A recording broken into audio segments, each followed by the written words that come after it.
Սիրելիուն գնտիրներ և ագնտիրներ, բարի երեգո բանացայներ։ Ահավասիկ դարձյալ ձեզի հետ ենք թիմանգար հայդակրի երրորդ հաղորդաշարով։ Ամեն չորեքշաբթի թիմանգար հաղորդաշարով մենք պիտի շարունակենք հանդիպել միասնապար ծանոթանալու, բացահայտելու այնպիսի հատկանշական անձնավորություններ, որոնց կյանքը մեզ կսորվեցնե հաղթահարել դժվարություններ և գերտել հաջողություն։ Թիմանգար հայդակրին գրնակետևիլ վանացայնի գայքեչով voiceofone.net, ինչպես նաև պտիչային հերացայնի Radio Voice of One Live ծրագիրով և թիմադեդրի մեր էջով։ Այսօր մեծ ուրախությամբ թիմանգար հայդակրին երրորդ հաղորդաշարը մեկնարկը կկատարենք հայրենիքեն։ Այս երեգո մեծ սիրով և ոգևորությամբ կհյուրընկալվենք հայրենի մեծ երաժիշտ, երգահան, Հայաստանի Հանրապետության վաստակավոր արվեստագետ Արա Գևորգյանի կողմէ։ Շատ ուրախ ենք բարոն Գևորգյան, որ դուք մեզ հյուրընկալել եք այսօր այստեղ։ Ես էլ եմ շատ ուրախ Շողիկ ջան, բարով եք եկել։ Շնորհակալ ենք։ Բարոն Գևորգյան, հանրազանոթ անունը աշխարհասփյուր հայության համար։ Սրիկի ամեն անգույն եւ յուրաքանչյուր սիրտ պապախած է Արա Գևորգյանի հայրենիքը եւ հայությունը փառապանող երաժշտությամբ։ Երաժշտություն, որ հբարտություն պատճառած է հաղթանակներու ընթացքին եւ սփոփանք չնկարագրվող ցավերու ժամանակ։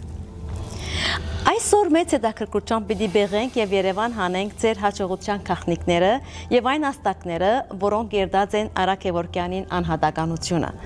Ով է Արա Գևորգյան եւ ուրգեգուկան ձեր արմատները։ Ասեմ, որ մայրիկիս կողմը, պապիկ տատիկը Վանից են, հայրիկիս կողմը Իգդիրից եւ բարեբախտաբար տատիկս Վանեցի տատիկս երգում էր մեր կոնդի Սուրբ Հովանես եկեղեցում։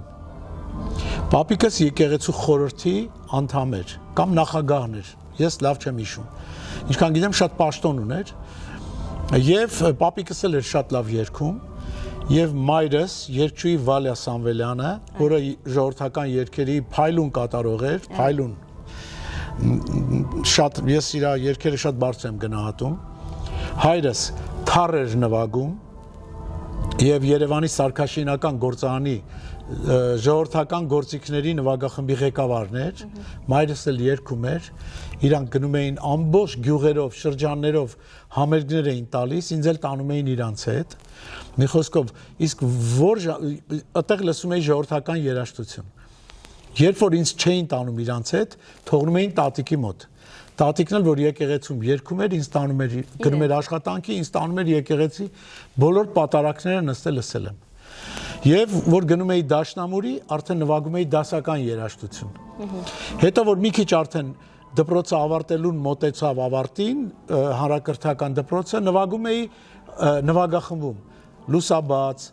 հիդրոհաղորդակ գործարանի նվագախմբում, հետո ռալի նվագախումբը ստեղծեցինք, նվագում էինք համաշխարհային երաժշտություն։ Եվ գիշերներ, որ գալիս էի պարկում էի քնելու, լսում էի Pink Floyd, Chick Corea, Al Jarreau, Stevie Wonder, չգիտեմ, Bee Gees, Beatles, այդ ժամանակակից արտասահմանյան երաժշտություն էի լսում։ Եվ ստացվեց, որ հոգևոր երաժշտությունը, ժողովրդական երաժշտությունը, դասական երաժշտությունը դպրոցում եւ գիշերը քնելուց այդ արտասահմանյան էստրադան, որ լսում էի եւ նաեւ նվագում էի ռոք նվագախմբում, հիմա այդ ամեն ինչը կուտակվեց միտեղ եւ միասին դուրս եկավ։ Իսկ ինչպես որ ասեցիք, ձեր հայրը եւ մայրը պատահական մարդիկ չէին, անոնք երաժիշտներ էին եւ երաժշտության մեջ աջո ապրո անցիկ էին։ Անոնց հանրազանոթ լալը որքանով աստեց ձեր որոշումին վրա, որ դառնաք երաժիշտ։ Իբրև իրենց բարդականություն ըսկացիք, որ իրենց ուղին շարունակեք կամ արդեն ձեր մեջն էր այդ մեկը։ Նայեք ասեմ, ես ինչքան գնում էի ֆիլմ դիտելու կինոթատրոն, երբ որ տուն էի վերադառնում, այդ ֆիլմի մյուզիկը սկսում էի տանը նվագել դաշնամուրի վրա։ Եվ կամ հեռուստատեսությամբ ինչ որ ֆիլմ էր լինում, այդ ֆիլմի երաժշտությունը սկսում էի նվագել։ Եվ մի օր որ ես տենց նվագեցի, մեր տանն էր հայտնի կանոնահարուհի Անժելա Աթաբեկյանը, քանի որ մայրս երգում էր նաև Արամ Մերանգուլյանի անվան ժողգործիքների նվագախմբում,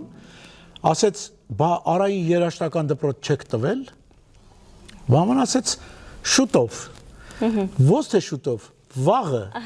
ու շատ շուտ ինձ տարան երաժշտական դպրոց։ Ես ընդունվեցի Արմեն Տիգրանյանի անվան երաժշտական դպրոց, այդտեղից սկսեց արդեն կրթվել ես երաժշտության մեջ, որից հետո ես սովորել եմ ակումբագրադարանային տեխնիկումում, սովորել եմ գեղարվեստի ուսումնարանում եւ արդեն ավարտեցի մանկավարժական համալսարանի երաժշտության ամբիոնը, դիրիժորության բաժին եւ որտեղ որ հենց հիմա մենք նստած ենք եւ տարիներ անց դարձա այս ամբիոնի վարիչը։ Այո։ Այդքան չէի ուզում, որովհետեւ ազատ երաժիշտը, որ համերգներով լեցուն ամբողջ աշխարհում շրջագայում է, իրան կանչել պաշտոն տալու, ես չէի համաձայնվում, բայց ինձ շատ խնդրեցին, համոզեցին, կոպիտ ասած, ես ասում եի իմ դասախոսների վրա ոնց գամ ամբիոնի վարիչ, հետո դժբախտաբար այդ դասախոսներս հերթով մահացան ու էլի ինձ կանչեցին, արդեն չկարողացա մերժել եւ հիմա արդեն աշխատում եմ այստեղ։ Եվ դա չի խանգարում իմ ստեղծագործելուն, իմ համերգներին, ինձ ստեղ շատ լավ եմ վերաբերվում։ Այո։ Իսկ երբ որ արդեն դուք սկսաք երաժշտական կրթություն ստանալ, արդեն այդ ժամանակ դուք որոշած էիք, որ դուք երաժիշտ պիտի դառնաք։ Ճանապարհը արդեն տանում էր այդ կողմ։ Այդպես էր։ Իսկ որքան չանք պահանջեց ձեզ մե որ հասնեք այս թիրքին։ Որքան աշխատեցաք, արդյոք թյուրիներ։ Փորձը, Շողիկ ջան, ամենակարևոր համալսարանը դա փորձն է։ Փորձառությունը եւ երբ որ ես նվագում էի ռալլի նվագախմբում, այդ նվագախմբով մենք նվագում էինք ռոք երաժշտություն եւ մենք էինք հորինում մյուզիկները, մենք խմբով բոլոր տղաներով հավաքվում էինք ու ամեն մեկս մի կտոր ասելով, ցենց իրար հյուսելով դառնում էր մեծ երաժշտություն։ Ռալլի խումբ, երբ որ գրեք ինտերնետում, որ գրեք ռալլի բանդ Երևան, ու դուք կտեսնեք, որ Երևանի ռալլի խումբը։ Այո։ Այս տեսակ, դուք կտեսնեք մեր նվագները, որը մենք ենք հորինել, եւ հետո ունենք շատ լավ sound system մեր համերգների համար, որը պարտք էինք վերցրել, որ առնենք եւ ստիպված էինք, որ այդ պարտքը փակելու համար մտանք ռեստորանի մեջ նվագելու։ Նվագեցինք ռեստորանում համաշխարհային երաժշտություն, հայկական երաժշտություն, հայրենասիրական երաժշտություն, ամեն ինչ նվագեցինք։ Եվ սա ամենալավ կոնսերվատորիան էր աշխարհում, որը փորձառություն, բոլոր տիպի երաժշտություններ նվագել, քնից արթնանաս, պիտի նվագես։ Այսինքն այդ փորձառությունը բերեց նրան, որի մեջ զարգացավ առանջմենտ անել, գործիքավորել, եւ ես սկսեցի հին երաժշտությունները, որոնք վաղուց չէին հնչում Հայաստանում, ասենք Կոմիտասի կռունկը հնչում էր միայն Ծիծեռնակաբերդ բարձրանալուց ապրիլի 24-ին։ Ուրիշ ոչ միտեղ հեռուստատեսությամբ կամ ռադիոյով չէր հնչում։ Ոչ Դլեամանը, ոչ Կոմիտասի կռունկը, այսինքն մոռացվում էին արդեն այդ հրաշք երգերը, Սայատնովան, եւ ես սկսեցի դրանց նոր շունչ տալ, առանջմենտ անել այսօրվա մոդեռն ռիթմերի մեջ եւ այլն եւ այլն։ Եվ այդ նորարարությունները բոլորին շատ դուր եկավ։ Բոլոր TV-ները, բոլոր հաղորդումները լցվեցին այդ մյուզիկներով։ Եվ ստացվեց այնպես, որ ես բավական մեծ աշխատանք եմ կատարում, սկիզբ, հետո մեջտեղը այդ Էշխեմեդն եմ նվագում, որից հետո նորից մեծ աշխատանք եմ կատարում Արա Գևորգյանի իբրև։ Եվ ճանապարհին արդեն որոշեցի, որ այս միջին մասի Էշխեմեդը կամ Դլեամանը հիմա դա որ փոխեմ, ինքս օրինեմ, կլինի ամբողջը իմ սեփական ստեղծագործությունը եւ կամած ամբողջը վերածվեց այսօր իմ համերգները գնում են միայն իմ սեփական երաժշտությամբ։ Այո։ Իսկ բարոն Գևորգյան, ինչ էր այդ առաջին հորինումը, որ ըրիք եւ ինչ արիթով գրեցիք, անկախ ձեր ռոք երգերեն որ գհորինեիք։ Ուրեմն առաջի հորինումս որ եղել է, ես 7-րդ դասարանում էի դպրոցի եւ հորինել եմ Արարատ լեռան մասին։ Բարերը այսպես էր, կանգնած ես հպարտ աչքերդ հառած, գագաթդ փափուկ ձնով ծածկված, նայում ես հսկում քո Հայաստանը ու գրկում պահում քո սուրբ վանքերը, ախ ինչպես անեմ քեզ գիրկը սառնեմ, հայոց թշնամու ձեռքից քեզ զատեմ, կանգնած ես հպարտ մեջքդ բսկտված, շուտով քեզ կօգնեմ իմ սար Արարատ։ Այս իմ առաջի բանաստեղծությունն է ու երգը, որը ես առաջարկեցի, որ մայրիկս երգեր, իբրև երգ, որտեղ մելոդին էլ գիծն էլ կար, երաժշտությունն էլ հորինել էի, եւ մայրիկս ասաց, որ այս երգը արգելվում է, որ մենք երգենք։ Այս տեսակ երգեր Սովետ միության ժամանակ չէր թույլատրվում։ Ու մինչև այսօր այդ երգը մնաց գլխիս մեջ, ոչ մի անգամ չեմ գործիքավորել, ոչ մի անգամ ոչ միտեղ չի հնչել։ Արդյոք մտածեք գործիքավորել։ Չգիտեմ։ Սա վառ լավ հիշողություն է իմ մանկությունից, դա իմ առաջի ստեղծագործությունն էր, իսկ որպես արդեն գործիքային, որպես Արա Գեորգյան արդեն կայացած երաժիշտ, ես առաջի ստեղծագործությունս, եթե չեմ սխալվում, ուրեմն Օվկիանոսից այն կողմ ստեղծագործություններ, եթե չեմ սխալվում, որը նվիրեցի իմ զոհված ընկերներին առաջի պատերազմի ժամանակ, որ զոհվել էին։ Չէ, ներողություն, դրանից առաջ եմ հորինել, առաջի, երբ որ ես սինթեզատոր չունեի, ոչ մի գործիք չունեի, ես ուրիշի գործիքի վրա ստեղծեցի մի երաժշտություն եւ այդ երաժշտությունը առիթ հանդիսացավ, որ Հովանես Սալիբյան անունով բոստոնցի մի հրաշալի մարդ ինձ նվիրեց սինթեզատոր, որ այդ մյուզիկը ես իրան ցույց տվեցի, ինքը ասեց շարունակի, ես ինչ հրաշալի է, ես ինչ լավն է, ես ինչ լավն է, շարունակի, ասի գործիք չունեմ, որ շարունակեմ, ես քեզ գործիք կնվիրեմ։ Մարդը խոսքի տերն եղավ, գնաց Բոստոն, ունդեղից ինձ ուղարկեց առաջի այդ Ensoniq սինթեզատորը, շնորհակալ եմ նրան, նրա ընտանիքին, եւ այսպես սկսվեց Արա Գեորգյանի ստեղծագործական process-ը։ Ձեր երաժշտության մեջ մենք հաճախ կհանդիպենք պատմության։ Ընդհանրապես ձեր երաժշտությունը հորինված կլա պատմության վրա եւ հոգեպես ունկնդիրը կփոխադրե այդ վայրը, որ մենք ֆիզիկապես ներկա չենք կրնարլալ։ Եվ անոք գգրեն հայկական քաղաքներու, գյուղերու անուններ, ինչ հիման վրա դուք կորոշեք այդ անունները, արդյոք կմտածեք կամ կմտածեք այդ գյուղի կամ քաղաքի մասին, որը հիման վրա կորոշեք, կստեղծագործեք երաժշտությունը կամ հակառակը, կստեղծագործեք երաժշտությունը եւ ապագուզեք դեսնել Նոր կորոշեմ։ Ինչպես է։ Ուրեմն ես մի հետաքրքիր տեսակ եմ, իմ մեջ ես տենց եմ հայտնաբերել։ Միշտ մտածում եմ, ինչ անեմ, որ ուրիշները չեն արել։ Եվ ինչքան մտածում եմ, ես գտնում եմ։ Շատ գաղտնիքներ կան, որոնք աշխարհում ոչ ոք չի արել։ Շատ բաներ կա երաժշտության մեջ, տարբեր բնագավառներում։ Ես անընդհատ մտածում եմ, ինչ կարելի է անել, որ ուրիշները չեն արել, եւ բարեբախտաբար միշտ գտնում եմ։ Այո։ Շատ եմ գտել նման բաներ, որ չեն արել եմ, եւ այսօր ստացել եմ համաշխարհային ռեկորդ։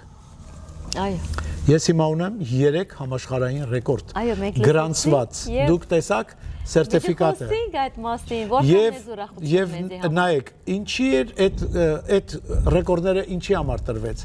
Առաջինը, որ ես ստեղծեցի նոր երաժշտական գործիք աշխարհում, բաս կանոն։ Այո։ Կանտրաբասի լարերով կանոն։ Դա աշխարհում գոյություն չունեցող նոր երաժշտական գործիք է, որը ես եմ ստեղծել։ Վարպետների օգնությամբ իհարկե, գլխավոր վարպետը Ալբերտ Զաքարյան, որը պատրաստեց գործիքը,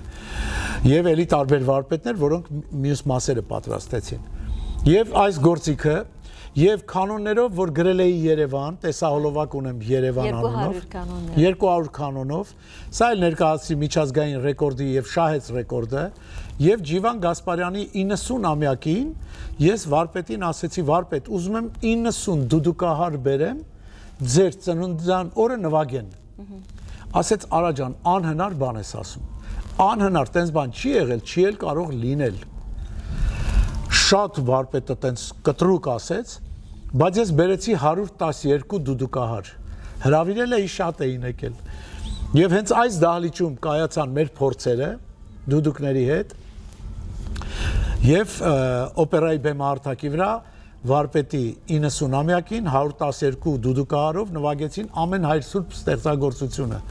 որը կա YouTube-ի մեջ, որ գրեք Ջիվան Գասպարյան 112, արդեն կրնակ դիտել։ Կտեսնեք, կարող եք դիտել, գրեք Երևան, Արա Գեորգյան Երևան, կտեսնեք կանոնները, գրեք բաս կանոն Made in Armenia, կտեսնեք այդ բաս կանոնը, որը երեքն էլ համաշխարհային ռեկորդի արժանացան։ Այդ ռեկորդները շուտով կհրապարակեմ, շուտով դեռ Ես արդեն տեսա այսօր։ Այո։ Պատրաստվում եմ դրա համար։ Եվ շողջան մոռացա ինչ է իր հարցումը առաջի հարցումը Հարցս այդեր որ ինչի հիման վրա հա հիշեցի քաղաքների անունները եւ նայեք Miles Davis-ի մի ձայնասկավառակ ընկավ իմ ձեռքը Miles Davis հանրահայտ շեփորահար որ ամեն մյուզիկը ուներ հետաքրքիր անուն կանաչ կարմիր գույներով ու սա շատ ինձ հետաքրքրեց որ հրաշալի անվանումներ ա դրված եւ ես մտածեցի որ մեր այն քաղաքները որոնք գտնվում են արևմտյան Հայաստանում դրանք տխուր երաժշտություններ են լինելու որոնք իմ երաժշտությունների մեջ տխուր են ուրեմն անվանումները արևմտյան Հայաստանում են որ քաղաքները գտնվում են Հայաստանի Հանրապետության այսօրվա տարածքում դրանք ուրախ երաժշտություն դա էր իմ սկզբունքը որ ինքը օրիգինալ է համել կհիշվի մեր քաղաքները համել ամեն քաղաք կունենա երաժշտություն չէ որ մենք ունենք ասենք Գյումրիի մասին երգ ունենք Արցախի մասին Ղարաբաղի մասին Արցախի մասին երգ համ Ղարաբաղ անունով կա համ Արցախ անունով կա եւ տարբեր քաղաքների անուններով կան երգեր բայց ոչ բոլոր քաղաքները ասենք Շիրակավան անունով երգ չկա չեմ լսել Արմավիր անունով երգ չկա, բայց դրանք մեր 12 մայրաքաղաքներից են, չէ՞։ Ես ուրեմն ունեմ Հայաստանի 12 մայրաքաղաքների անուններով ստեղծագործություններ։ Դրա համար միշտ ասում եմ, ժամանակին շատ եմ քաղաքապետերին, շատ եմ խնդրել, եկեք ձայնասկավառակ անենք, CD Հայաստանի մայրաքաղաքների անուններով։ Մեջը կդնենք սիրուն ալբոմ որի մեջ գրված կլինի մայրաքաղաքների նկարներով, նրա մասին ինֆորմացիա եւ այդ ձայնասկավառակը քաղաքապետը կարող է նվիրել իր հյուրերին դրսից եկած կամ դուրս գնալուց նվիրի համ կլսեն երաժշտություն, համ մայրաքաղաքների մասին կծանոթանան։ Ցավոք չկայացավ, դա ափսոսում եմ, բայց այդ երաժշտությունները կան, գոյություն ունեն։ Այո։ Արցախ երաժշտությունը երբ հորինեցիք, այդ շրջանի Արցախը մեծի կպատկաներ։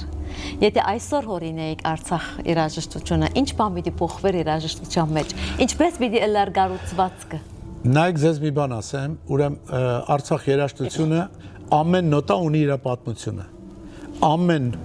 մաս, հատված ունի պատմություն։ Եվ ես այդ պատմությունը պատմել եմ համ հայերեն, համ ռուսերեն, համ ադրբեջաներեն։ Եվ YouTube-ի մեջ երբ որ կգրեք Story about Artsakh music, դուք կտեսնեք եւ հայերեն, եւ ադրբեջաներեն, եւ ռուսերեն։ Եվ որտեղ պատմում եմ, որ հատվածը ինչա նշանակում։ Սկիզբը տագնապն է։ Բամ բամ բամ բամ բամ բամ չէ։ Այո։ Տագնապա։ Հետո սիմֆոնիկ նվագախումբը մտնում է, դա վատ լուրն է։ Մեզ վրա հարձակվել են։ Դհոլները դա մեր ժողովուրդն է։ Կանգնեց ոտքի, պայքարեց։ Այն միջին հատված կա դհոլներ եւ սիմֆոնիկ նվագախումբ կռվում են։ Այդ հատվածը պատերազմի հատվածն է։ Դուդուկը, որը նվագում է Ջիվան Գասպարյանը օրիգինալ ձայնագրության մեջ, դա մեր եռաբլուրն է, որ մենք էլ զոհեր ունեցանք դժբախտաբար։ Եվ վերջը հաղթական ավարտն է։ Այսպիսով պատմեցի երաժշտությունը։ Դա պատմեցի, քանի որ ադրբեջանցիները շատ հաճախ ասում են դա իրանցն է։ Ես ապացուցեցի, վերջացի 17 տարի մենակ այդ ադրբեջանցիների դեմ ոնց որ մենակ կռվեցի, թեպետ ես շատ մարդկանց էի դիմել, որ ինձ օգնեն, շատ աշխարհի տարբեր Բոստոնից, Լոս Անջելեսից իրավաբաններ, Հայաստանից փաստաբանական պալատ, չգիտեմ, անվտանգության տնօրեն, ազգային անվտանգության, արդարադատության նախարար, արտգործնախարար, մշակույթի նախարար, պաշտպանության նախարար, բոլորին դիմել եմ ու մնացել եմ մենակ։ Ու ես մենակ եւ հաղթեցի ես ադրբեջանցիներին, որ այդ երաժշտությունը ես եմ հորինել, իմն է եւ ադրբեջանցիները ընկել են թյուրիմացության մեջ, թող տենց էլ մնան։ Հիմա դա իմ երաժշտությունների անվանումներն են, ոգեշնչվեցի, որովհետեւ եղել էի Արցախում 92 թվականի հունիս ամսին, այն թեժ ժամանակ, երբ Լաչինը 4 օր էր գրաված էր, Շուշին 4 օր էր ազատագրված էր, ես եղել եմ այդտեղ Բերթաձորի Անդրանիկ Հարությունյանի ջոկատի հետ միասին։ Եվ հպարտ եմ ինձ զգում, որ եղել եմ մեր զինվորների կողքին, միշտ եմ եղել, եւ 92 թվականի պատերազմին, եւ 4 քառորյա պատերազմը, երբ որ սկսեց ես եկա երկրապահ, եւ երբ որ մտա ժողովրդի մեջ, արդեն հավաքված էին շատ, բոլորը ծափահարեցին, իսկ առաջի պատերազմում ասում էին, չէ, դու պիտի չգաս, դու մնա երաշտություն հորինի, մենք կգնանք կկռվենք։ Ես ոնց որ զորով գնացել եմ իրանց հետ, իսկ քառորյա պատերազմին, որ տեսան ծափահարեցին ժողովուրդը, եկա գլխարկի չափսը վերցրին, կոշիկի, հագուստի չափսերը վերցրին, հեռախոսից համար տան հասցեն վերցրին, ասին, պարոն Գևորգյան, առաջի հերթափոխ արդեն գնացել է։ Դուք երկրորդ հերթափոխին կգնաք։ Ասի օքեյ։ Եկատուն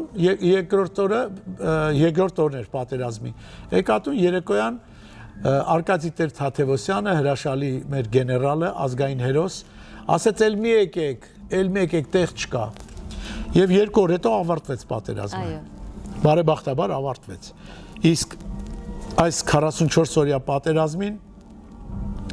օգոստոսի 5-ին տղաս գնաց բանակ։ Օգոստոսի 28-ին նրա երթման արարողություն էր Քարվաճառում, Քելբաջար։ Եվ ես գնացի, որպեսզի տեսնեմ տղաս որտեղ է, եւ ուղիղ մի ամիս հետո սկսվեց պատերազմը։ Ես ցավոք սրտի այդ ամեն ինչի,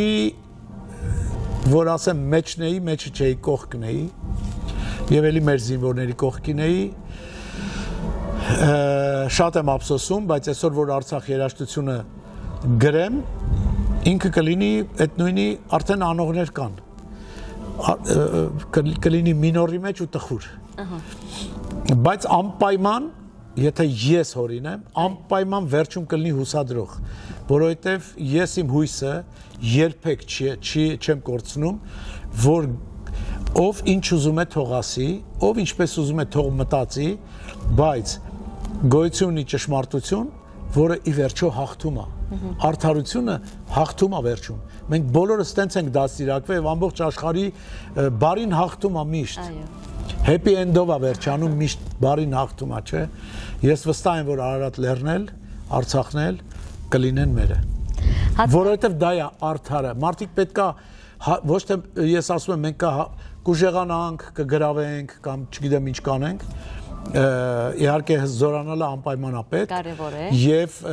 ես գիտեմ որ մարդիկ գնալով էլ ավելի խելոք են դառնում։ Հիմա ադրբեջանցիներն էլ խելացի կդառնան ավելի, թուրքերն էլ կդառնան ավելի խելացի եւ օրերից մի օր կհասկանան որ այդ հողակտորը ինքը նյութ է ընդամենը, նյութ, որի համար կռվում են, որի տակ չգիտեմ ինչ թանկարժեք բաներ կա դրա համար են կռվում, բայց մեզ համար թանկարժեքը այդ մեր սիմվոլն է։ Անի քաղաքը չի կարա մնա հավերժ Թուրքիայի տարածքում։ Ինքը մի օր պետք է մեզ թեկուզ նվերի տեսքով էլ կվերադառնա, ինչ որ մի օր պետք է վերադառնա։ Ես հույսս երբեք չեմ կորցնում։ Հատկանշական է ձեր մեջ խնդիրները լուծելու, դրական կերպով լուծելու կարողությունը։ Ինչ անուն կուտակ այդ կարողությամբ։ Գիտեք, ընդամենը մի քիչ մտածել է պետք, Շողիկ ջան, անլուծելի հարց գրեթե չկա։ Ես բավականին հարցեր կա, որ ինքնուրույն կարողանում եմ լուծումը գտնել։ Լավ, ինձ խնդրում եմ գլուխ գովան չհամարեք։ Երբեք։ Վերջերս մի հետաքրքիր հարցի լուծում տվեցի, փողոցի նշանները գիտեք, մեքենայի նշանները։ Անընդհատ անցնում եմ մի տեղով, մեքենան խփել է, մի հատ նշան ծռվել է։ Այդ նշանը տեսա մի շաբաթ, ոչ մեկի հետաքրքիր չի, մի ամիս, ոչ մեկի հետաքրքիր չի, սկսեցի անընդհատ ամեն անցնելուց նկարել։ Այդ նշանը նկարեցի 1 տարի նկարեցի, 1 տարի։ Եվ այդ նկարելու ընթացքում նշանի հետևը շենք էին սարքում։ Այս շենքը սարքեցին, վերջացրին։ Ամբողջ շենքը ավարտեցին, այս նշանը ասես ծուր մնացել է։ Գնացի Ամերիկա, եկա, տեսա նշանը չկա։ Վայ, ասեցի, ես ինչ լավ, տարել են սարքեն։ Հիմա նորմալը կբերեն, տեղը կդնեն։ Ճանապարհի նշան է, շատ անհրաժեշտ է։ 4 ամիս էլ նկարեցի այս նշանը, որը չկա։ Մտածում էի լավ, մինչև երբ պետք է այս նշանը բացակայի, չկա, 4 ամիսա նկարում եմ։ Եվ վերջում տեսա չէ։ Ես պիտի սարքեմ, բերեմ դնեմ տեղը։ Գնացի այդ նշանը սարքեցի, բերեցի, դրեցի այդ տեղը։ YouTube-ի մեջ որ գրեք Արա Գևորգյան, անտեր նշանը ու դարձրեցի փոքրիկ ֆիլմ, որ այդ նշանը ինքը բողոքում է։ Ինքը Հայաստանն է։ Այդ նշանը Հայաստանն է։ Իսկ իրա վերևի պստիկ կտորը, որ փոկվե ընկել էր, դա Արցախն է։ Ու այդ նշանն ասում է ինձնից խլված կտորը մինչ օրս չեն վերադարձրել։ Ֆիլմը կնայեք, Արա Գևորգյան, անտեր նշան։ Շատ լավ։ Հետարքիր ֆիլմ է։ Ուզում եմ ասեմ, լուծումը գտա այդպես, ինչպես անեմ։ Եվ երկրորդ հետարքիր ձեզ մի բան ասեմ։ Օրինակ Հայաստանում բացակայում էին ժողովրդական գործիքների նվագախմբեր։ 2004 թվականին Հայաստան եկավ Ֆինլանդիայի նախագահը։ Ֆինլանդիայի նախագահը եկավ եւ Հայաստանի նախագահը նրան տարել էր համերգ, որտեղ ջազ էին լսել։ Եվ մյուս օրը ամբողջ մեր լրատվությունը, լուրերը ասեցին Ֆինլանդիայի նախագահը շատ էր հավանել հայկական ջազը։ Կա արդյոք հայկական ջազ։ Ամբողջ կա, անշուշտ կա, բայց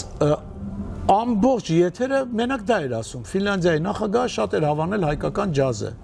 Ես դրանից շատ վիրավորվեցի, ասի կգնա Ամերիկա կմոռանա հայկական ջազը։ Աշխարհում բոլոր երկրներն էլ ջազ նվագում են։ Բա ազգային մի բան չկար ցուցադրեիք։ Հետո տեսա որ չկար որ ցուցադրեին։ Արամ Մերանգուլյանի անվան նվագախումբը լուծարվել էր եւ 7 տարի չկար։ Չէր գործեր, հա։ Չէր գործում։ Ես ստեղծեցի, մտածեցի հաշվեմ Հայաստանում քանի երաժիշտ է մնացել։ Բացեցի Թարիկ Ամանչյանի դասարան, հրավիրեցի երեխեք կան սովորելու։ Եվ ասի տեսնեմ ինչքան երաժիշտ է մնացել Հայաստանում հայ։ Եվ հայտարարեցի պահպանել ազգային նվագարանները փառատոն։ Արա Գևորգյան։ Եկան 80 հոգի։ Այդ 80 հոգին որ եկան, անցկացրինք քննություն, ով է լավ։ Կանչեցի մեր լավ երաժիշտներին, Հայաստանի հայտնի երաժիշտներին, որ ընտրենք։ Այդ 80-ը դարձրինք 40։ 40-ը պիտի դարձնեինք 20, 20-ով պիտի անեինք փառատոն եւ մրցանակներ հանձնեինք։ Բայց որ եկավ հասավ 40 փոշմանեցի։ Քանի որ ամբողջ սցենարը ես էի գրում, օպերայի դահլիճում ինչպես պիտի փառատոնը անցկացվի, ոնց պիտի սկսի, ոնց պիտի ընթանա, ինչ տեսքով։ Մանրամասնությունները հետո քեզ կպատմեմ, շատ սիրուն բան էի մտածել։ Եվ եկա 40 հոգի, ասի չէ, 40 հոգանոց նվագախումբ է պետք ստեղծել։ Ու այդ օրվանից այդ հավաքած երեխեքը հրավիրեցի պարոն Դավթյանին, ասի արի ղեկավարելու, ասեց դե քո մուզիկան ենք չէ նվագելու, ասի չէ Նորա ջան, պիտի նվագեք Արամ Մերանգուլյանի ժողովրդական երգերի ծրագիրը, բայ քո ցավը տանեմ գալիս եմ։ Մի հարց էլ տվեց, ասեց հա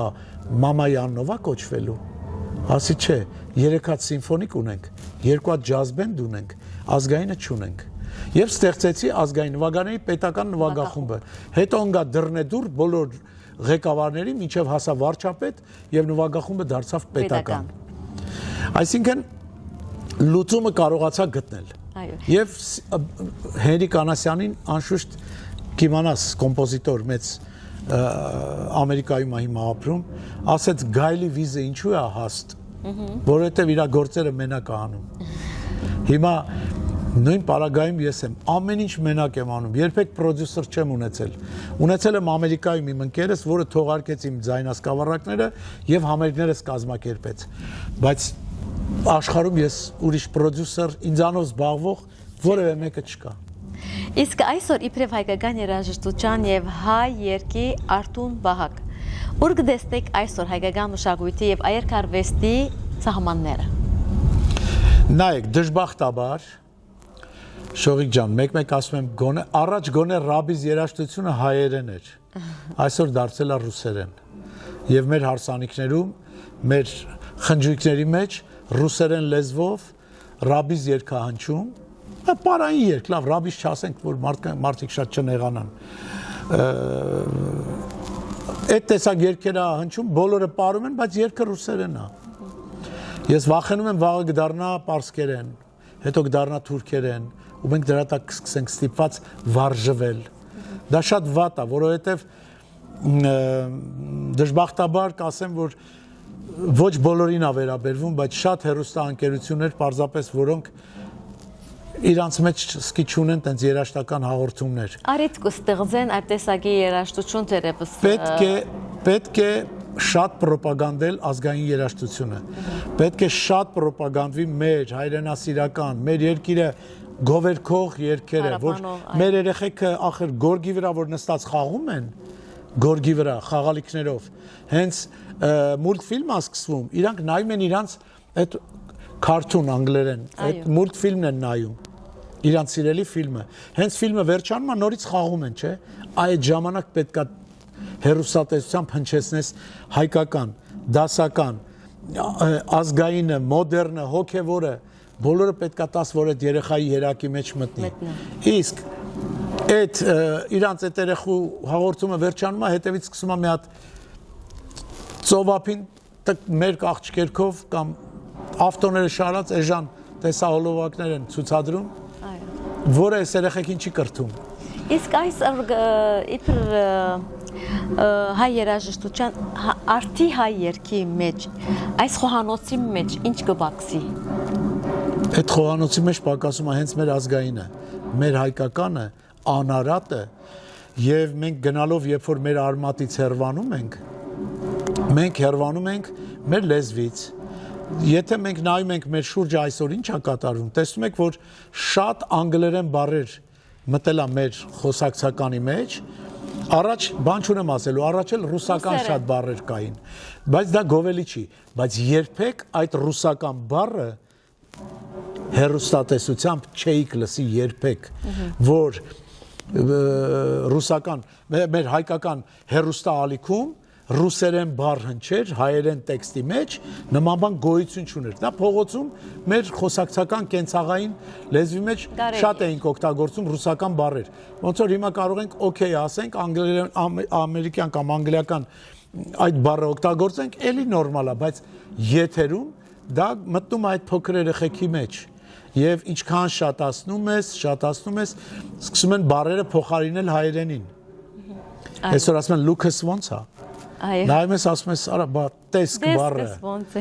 Ինչ եք փոխել այդ բառը։ Ինչա դա ավելացնում։ Այսինքն ավելացնում է, որ դու ավելի կրթված ես, ավելացնում է, որ դու ավելի բարձր ես մնացածից, որ դու այդ լեզվով ես խոսում, որ ասենք չգիտեմ, ել մնացած բաները չասեմ, որ սխալ իսկ երաժշտության այս ասկային, որ գբաքսին արդի հայ երաժշտության մեջ, այս լուծումը կամ այս թերությունը, այս նորորյա թերությունը սրբակրելու համար ինչ Ես ասեմ, հաճախ ենք տեսնում հեռուստացույցով, որ համաշխարհային ռեկորդ շահած ծանրամարտիկը կամ ըմբշամարտիկը, մեր սպորտսմենը գալիս է Երևան եւ իրան դիմավորում են օթակայանում, դափնե պսակը կախում են, տան բանալի են տալիս, մեքենայի բանալի են տալիս, դրամական պարգև են տալիս եւ շատ լավ են անում եւ դա ոգևորում է մյուսներին։ Ես միշտ ասում եմ, իսկ երբ որ միջազգային մրցույթից գալիս է քամանչա նվագող ու հաղթած մեր երկրի օրինակ կասեմ Մաշա Մնջոյան, Սլավյանսկի բազար, այսպես էր կոչվում, միջազգային մրցույթից, որ հաղթեց Ամերիկային, Կուբային, Թուրքիային, Ադրբեջանին, Գերմանիա, Իտալիա, Ֆրանսիա, Անգլիա եւ այլն, բոլորին հաղթեց Grand Prix շահեց, օդանավակայանում այդ երեխուն դիմավորող չեղավ։ Դիմավորում էր իմ աղջիկը միայն եւ այդ երկու հորաքույրը կամ քեռին։ Եվ սա շատ ցավալի է, ինչու, որովհետեւ տեսեք, ես դեմ չեմ, որ սպորտսմենին շատ լավ դիմավորում են, արժանի են, քրտինքով այդ երեխեքը աշխատում են, հայրենիքի պատիվը բարձր են պահում, դրոշը բարձրացնում են, մեր օրներքը երգում են, բայց եթե մի քամանչա նվագողի կամ դասական գործիք, հոբոյ նվագողի կամ ֆրենչ հոր նվագողի գալարափող մի հատ մրցանակ հանձնեք օդանավակայանում, նվագողները կշատանան։ Իսկ այսօր մեր ֆիլարմոնիկ նվագախմբում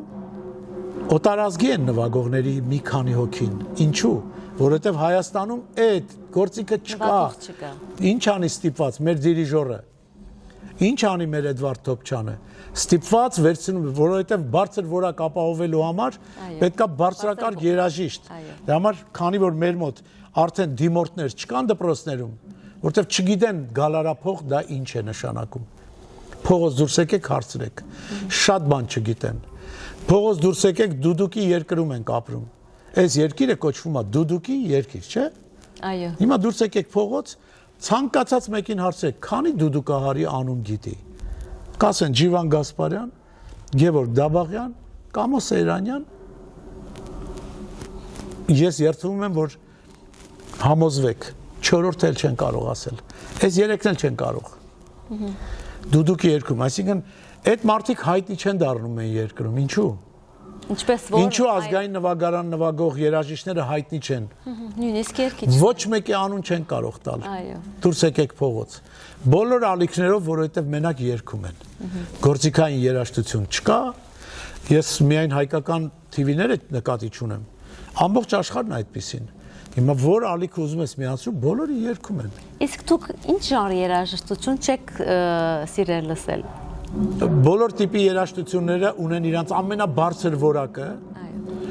բայց իմ մեջ գիտեք ինչա, այդ չգիտեմ, ես ավելի սենց բացատրեմ։ Կարող եք այսքան մասը չցուցադրել, կարող եք ցուցադրել, խնդիր չկա,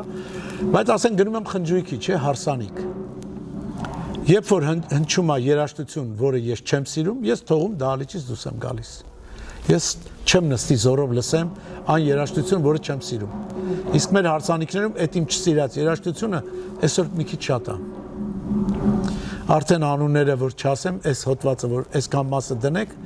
արդեն պարզ ասեցի ամեն ինչ։ Հայ ժողովրդի քրիստոնեության pedagogan ընդունման 1700-ամյակ, հայոց ցեղասպանության 100-ամյակ եւ նման հիշադակելի օրեր գարելի չէր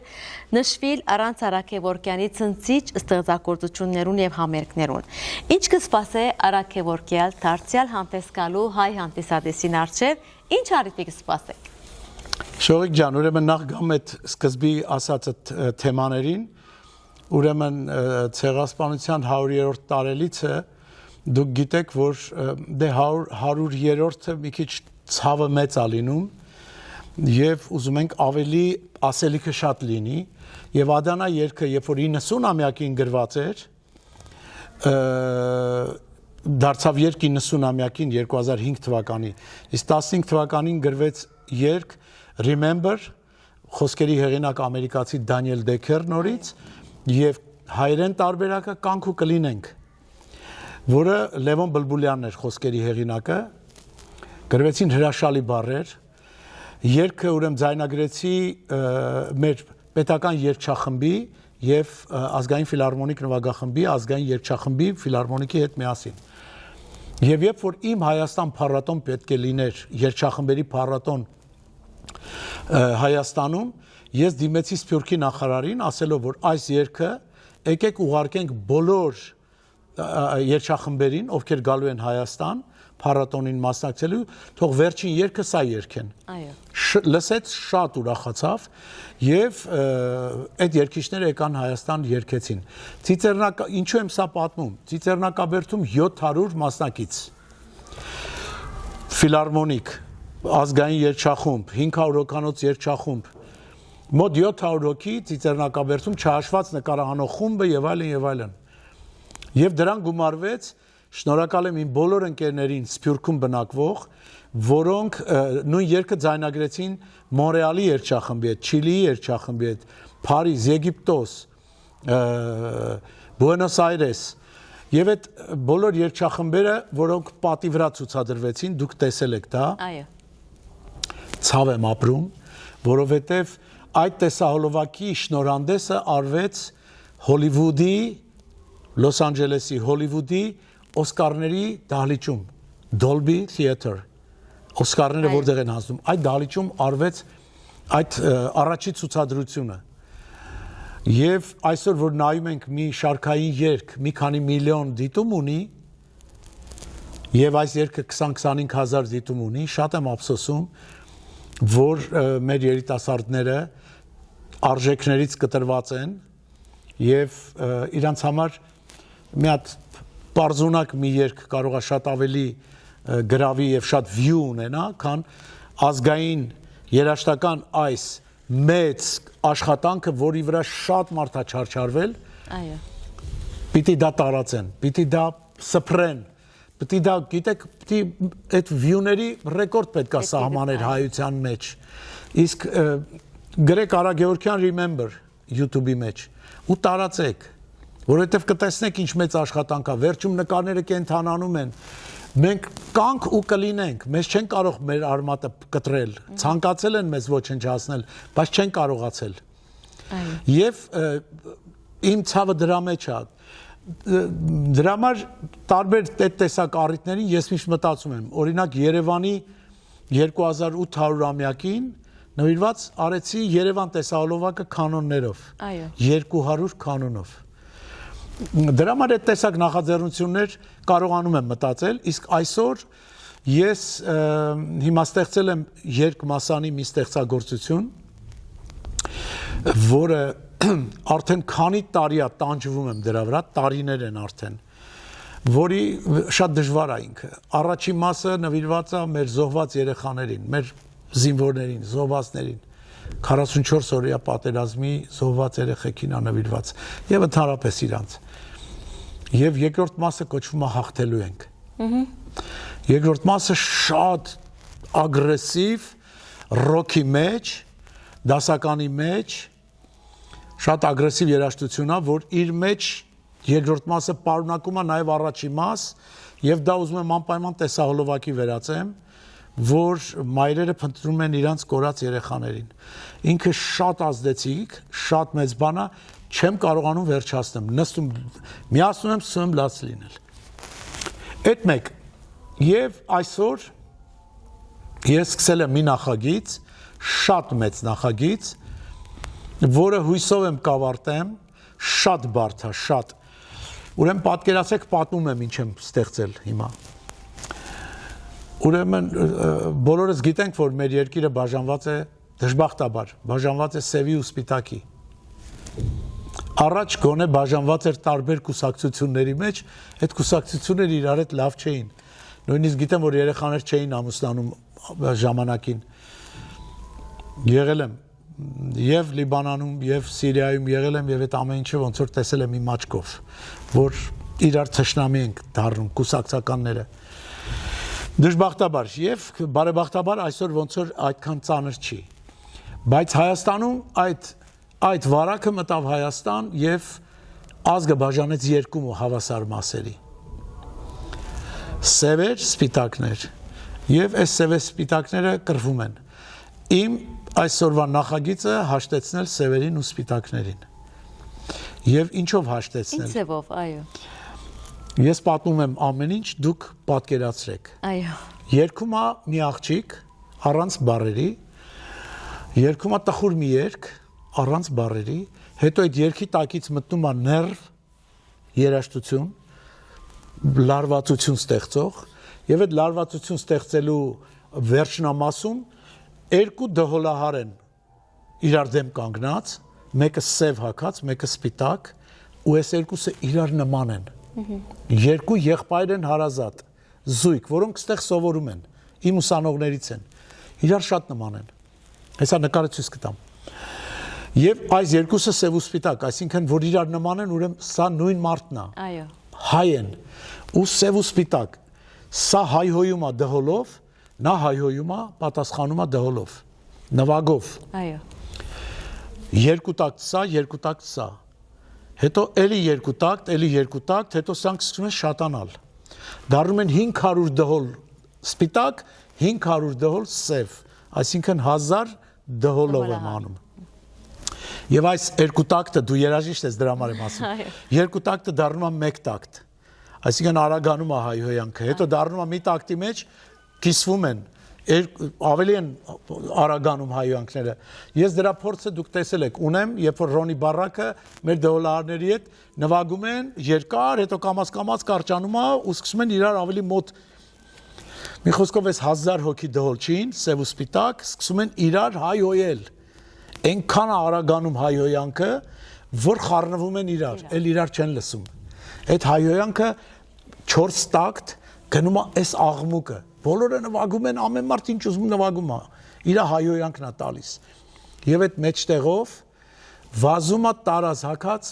հայ աղջիկը։ Երբ որ վազում այս դոլարները տեղում պտտվում են, պտտվում են ու դառնում են աղջիկը հայկական տարազով է, ու այս բոլորը դառնում են հայկական տարազով։ Ու աղջիկը գոռում է, այդ իր ճիճը շատ ազդեցիկ ճիճ պետք է մի հատ լինի, երկար, որ վերջ տվեք։ Արցնցն է, այո։ Վերջ տվեք, ես ինչ եք անում։ Եվ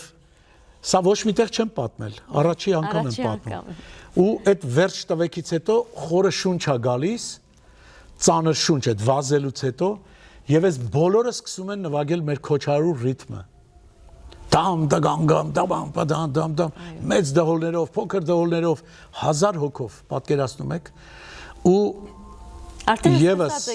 եւս 4 տակտ նվագելուց հետո մտնում է Տեր Ողորմյան, ես եմ նվագում երգեհոնով, որ սա Տեր Աստված քեզնից երես ենք թեքել։ Եվ պիտի ավարտի այս նախագիծը։ Ու դրա վերջում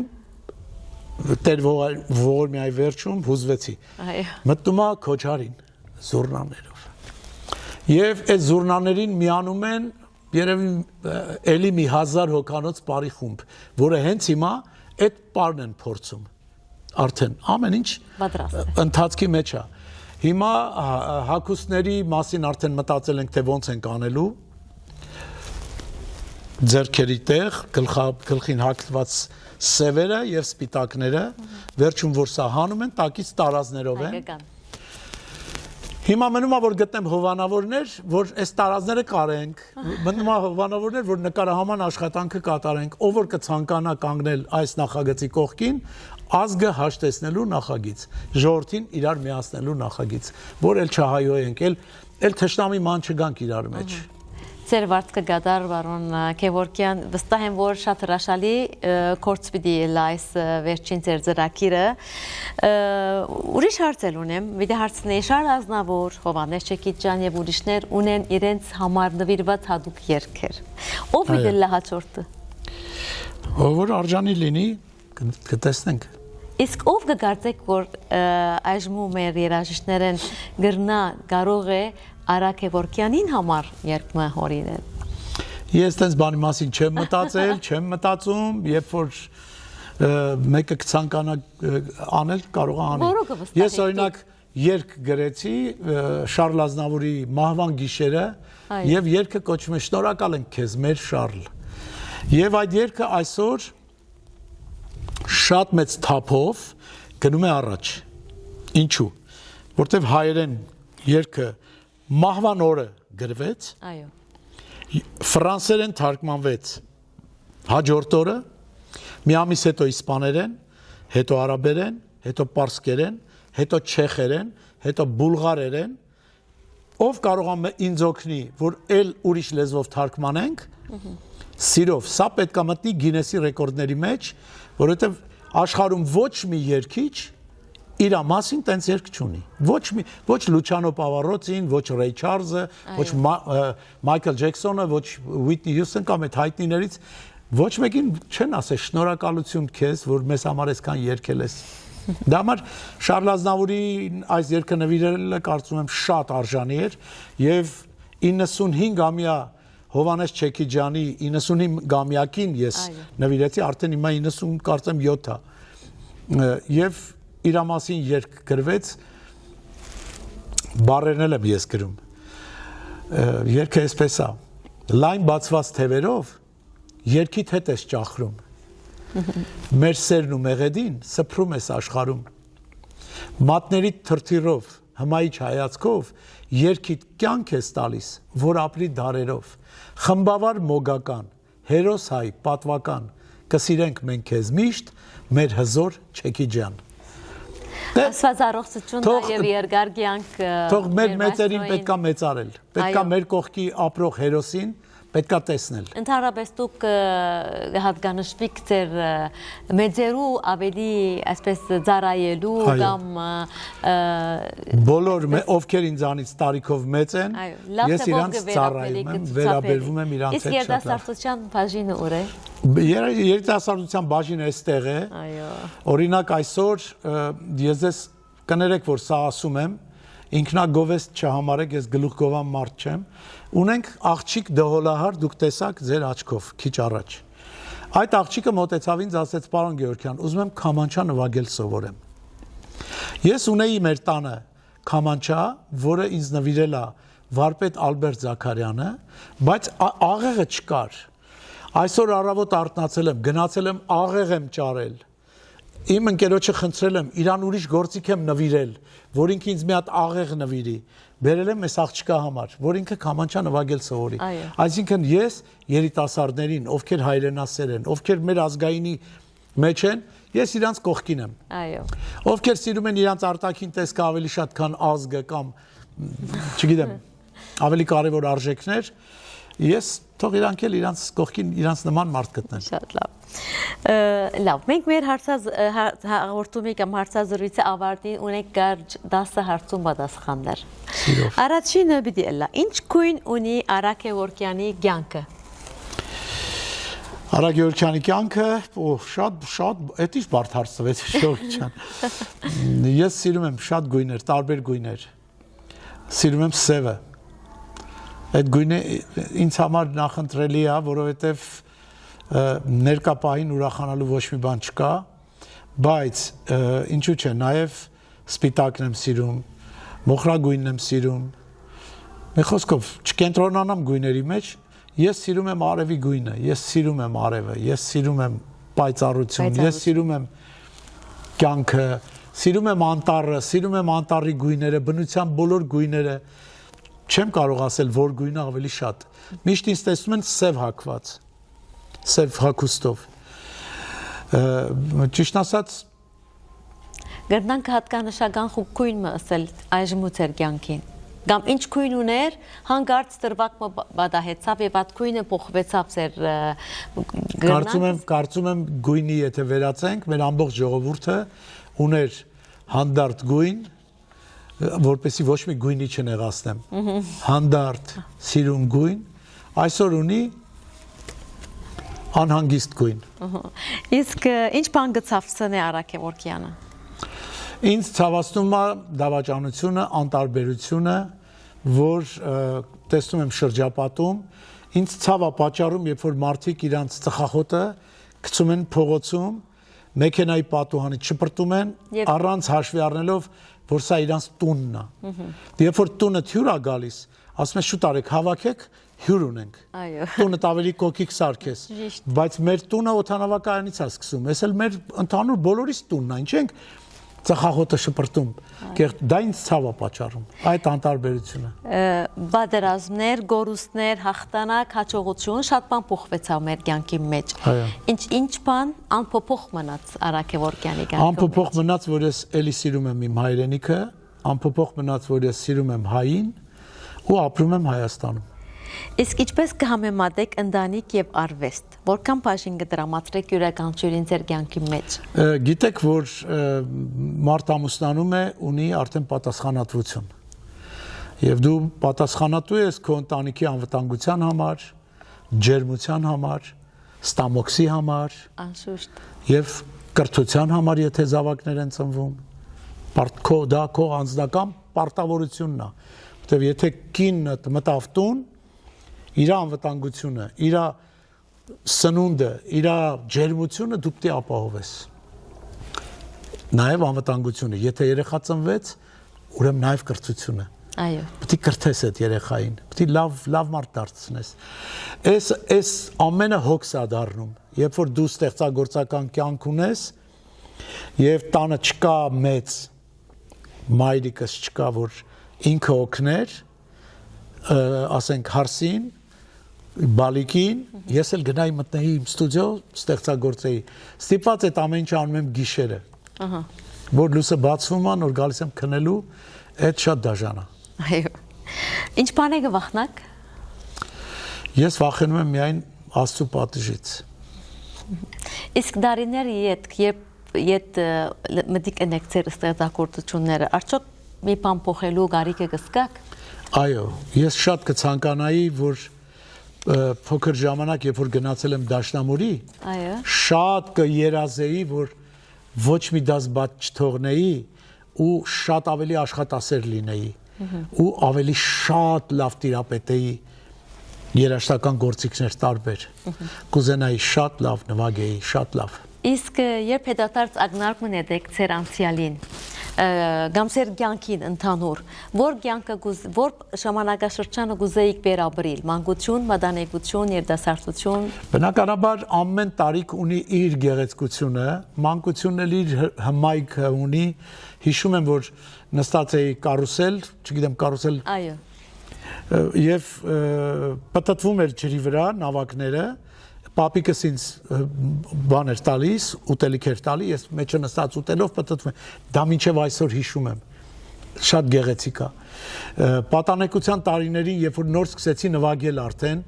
այդ փորձերը, փորձի պրոցեսը, աղջիկներ, սիրահարված աղջիկներ, նայում ես արդեն դու ընկել ես մի հատ այլ միջավայրի մեջ, ուրիշ կյանքդ ուրիշ ձևի անթանում, հոգատարություն ընկերոջ նկատմամբ, ընկերներ, կյանքի հետաքրքրություն, գալիս է արդեն մի պահ, որ ստեղծագործել ես այնքան ես աշխատասեր եղել արդեն, որ գիշերները չքնելով ստեղծել ես երաժշտություն, որը պետք է եկել ինչ-որ մեկին,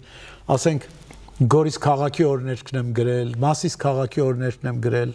Ֆիզկուլտ ինստիտուտի եւ այլն բազմաթիվ օրներքներ եմ գրել, քայլերքներ եմ գրել, երգեր, գործիքավորումներ, ու այդ ամեն ինչը արել եմ անվճար։ Երբեք փողով չեմ արել։ Եվ այդ ամեն ինչը անելու ընթացքում դա էլ է գեղեցիկ ստեղծագործելու process։ Չես կարող համեմատել այդ կարուսելի հետ, պատանեկության աղջիկներ ընկերների հետ։ Ամեն ժամանակ ունի գեղեցկությունը։ Այսօր էլ թորնիկ եմ գրկել, այս էլ մի հրաշքել այդ թորնիկներն են։ Իսկ ինչ բանի մեջ լավ չէ, պարոն Արաքեվորքյան։ Ինչի մեջ լավ չէ, որ մեծանում եմ, լավ չի։ Գիտեք ինչու է վատ։ Ես շատ կցանկանամ, որ շատ չմեծանամ։ Ես նույնիսկ շատ ժամանակ ասում եմ Երանի մեռելներին, Երանի մահացած գնացածներին։ Ինչու, որովհետև ինչքան երկար ապրում ես, այնքան շատ ես թաղում գնում։ Այնքան շատ ես գնում հոգեհանգիստ, շատ ես վատ լուրեր լսում։ Այդ մեկը չեմ ուզում, որովհետև ես շատ ընկերներ ունեմ։ Չեմ ցանկանա որևէ մեկը պակասի։ Հարցումս այդ էր, որ ինչ բանի մեջ լավ չէ Արաքեվորքյան, այսինքն կարող է լինել խոհանոցի աշխատանքի մեջ, կարող է, այսինքն մարզանքի մեջ, այդ է։ Չէ, խոհանոցում օրինակ լավ չեմ բնականաբար եւ երևի ճիշտ է որ լավ չեմ, բայց գիտեք ինչ, որ ես շատ լավ եմ, գտնում եմ ելք վիճակից դուրս գալու, այսինքն սովածել չեմ մնա, ես զզվող չեմ, այսինքն ամեն ինչ կարամ ծառի տերևել ուտեմ, չգիտեմ, չեմ զզվում։ Այդ ինձ թվում է լավ հատկություն է։ Դրա համար ես ջունգլիում էլ չեմ կորի, անապատում էլ չեմ կորի, ուզում եմ ասեմ, կարողանում եմ գտնել, դուրս գալ, ելքը գտնել, այո։ Ուրեմն պարոն Քևորքյան, մենք ինչպես հայդակրի սկիզբը ասացի, որ թիմանագար հաղորդաշարը իր երրորդ ժամանակաշրջանն է, որ դարձյալ վերսկսավ։ Եվ մենք ուրախ ենք, որ ձեզ դուք առաջին անձնավորությունն եք, որու հետ մենք մեկնարկը կատարեցինք հաղորդաշարի երրորդ, այս հայդակրի երրորդ հաղորդաշարին։ Ուրեմն դուք ինչ խոսք ունիք փոխանցելիք Սփյուռքի հայության եւ մանավանդ մանացայինի ունկնդիրներուն։ Շողիկ ջան, ես ի սկզբանե հաղորդման ամենասկիզբը, որ ողջույնի խոսք չստացվեց, ես ուզում եի ասեի Շողիկ ջան, ես ողջույնի խոսքս ասեմ կդնես ամենասկիզբը, քանի որ նկարահանում ենք ամեն ինչը, իհարկե ես կուզենամ ողջունեմ Սփյուռքում բնակվող մեր բոլոր հայրենակիցներին, բոլորին անխտիր, գիտեք, ես ունեմ մի երգ գրված, կոչվում է Ես եմ դու ես, ես ու դու միասին ենք մենք այսօր, հայրենիք և սփյուռք դարձած, բայց ուժ ենք շատ հզոր։ Ուրեմն ափսոս որ հայրենիք ու սփյուռք ենք դարձել, դա ցեղասպանության շնորհիվ ենք դարձել, ոչ թե շնորհիվ, այլ արդյունքում ցեղասպանության դաժան պատճառով ենք դարձել, բայց գոնե այսօր մենք Սփյուռքում վստահ ենք, որ ունենք մեր հայրենակիցներ, որոնք աշխարհում փայլում են, աշխարհին առաջ են տանում, այն հայերը, ովքեր սովետական միության ժամանակ շատ հայտնի ու շատ լավ հայեր էին, բայց չէին կարողանում հայությանը առաջ տանել, որտեվ այնտեղ սովետական միությունը պետք է լիներ առաջնայինը, ասենք մեր ծանրամարտիկը աշխարհում ռեկորդ էր սահմանում, դոշին գրած էր Սովետական միություն, SSSR, դրա համար այսօր Սփյուռքում մեր ունեցած այդ մեծ ուժը, որը մեր հայրենակիցներն են, մեր պատիվը բարձր պահող, մեր ցավը առաջ տանող, մեր աշխարհին պատմող, ավելի հեշտ պատմողը դուք եք, ես ցանկանում եմ, որ Սփյուռքում բնակվող մեր բոլոր հայրենակիցները լինեն հզոր, լինեն այսպես եւ միասնական, միասին եղեք եւ եղեք հայրենիքի կողքին, միևնույնն է, սա մեր հայրենիքն է, սա մեր տունն է, մենք առանց իրա չենք կարող ապրել, դրա համար մաղթում եմ բոլորիդ քաջ առողջություն եւ կներեք մի մեջբերում անեմ, Ավստրալիայում եւ տարբեր երկրներում ես ցուցադրեցի Remember տեսահոլովակը,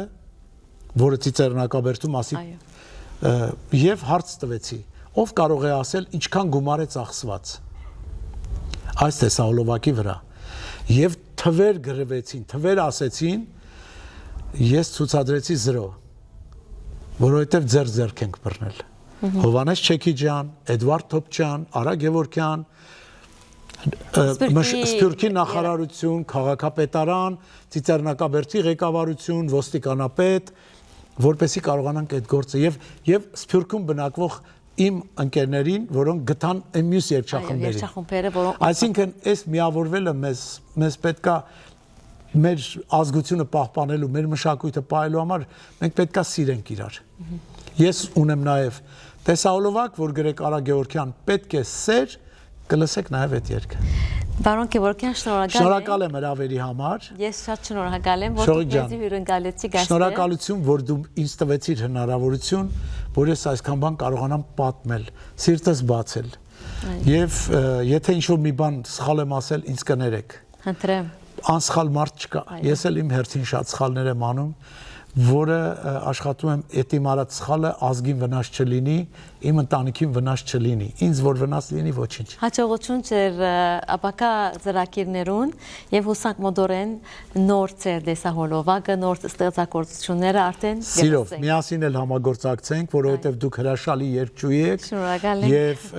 նաեւ բարձր ճաշակի երգեր եք երգում, բարձր ճաշակի կատարում ունեք եւ այո, պետքա մեր բոլոր TV-ները պետքա լցվեն բարձրակարգ երաժշտությամբ, բարձրակարգ արվեստով։ Ես եմ շնորհակալ։